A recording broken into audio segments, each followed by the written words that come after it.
watch Mr. Heavyweight Boxing today. Hey, what's up, man? This is Chris, the Nightmare Ariel, and you're watching Mission Boxing.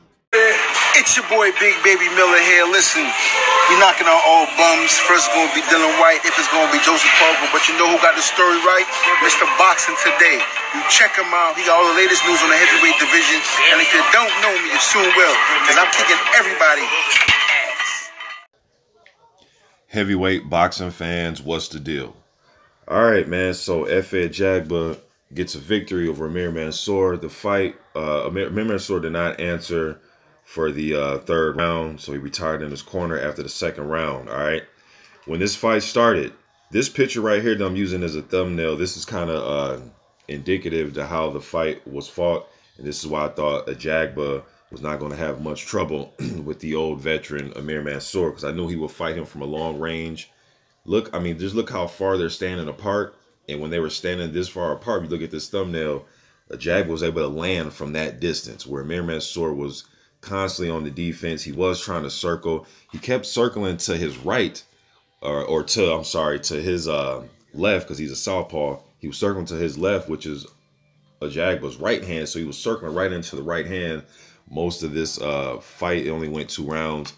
The first knockdown was caused by a right hand from Ajagba, and Mansour had kind of like a delayed reaction. He went down, he got back up, then he got dropped again with a jab. His legs just look out of it, man. He did not, although he came in excellent shape. We know Amir Mansour is always in shape, to say the least. Came in at a solid 225, but just everything about this fight was wrong, man. Just him trying to deal with the size of Ajagba was difficult. He was trying to move. He was trying to pot shot his way in with leading right hooks, and he was trying to overhand the left hand and trying to catch Ajagba up top. And he did land some shots with Ajagba. He had a tight defense when Mansour would throw, so he'll catch some of these punches. And the punches that did land, it was like the Terminator, right? Where he's getting hit with bullets, but he just keeps coming forward. So he was getting hit with a few shots, but he kept coming forward for the most part.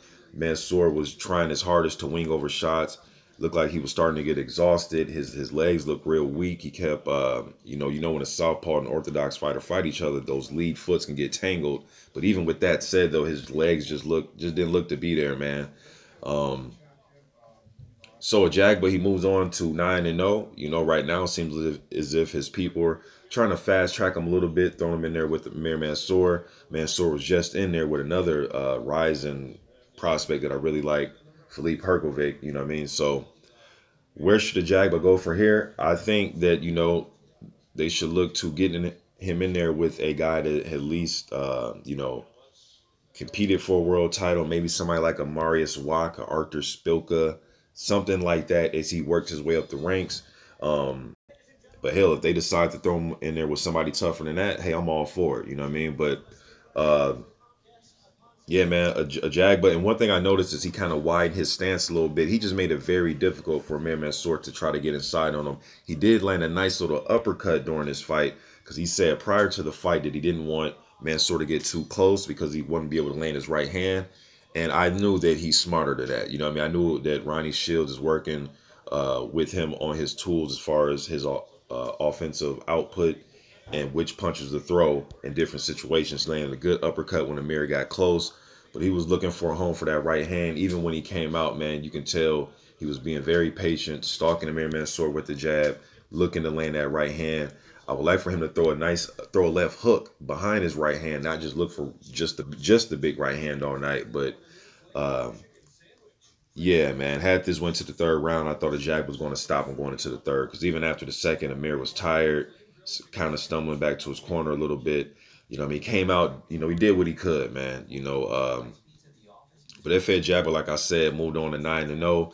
Big, powerful, young, exciting, explosive heavyweight, man. So you guys let me know what you think in the comment section about this fight.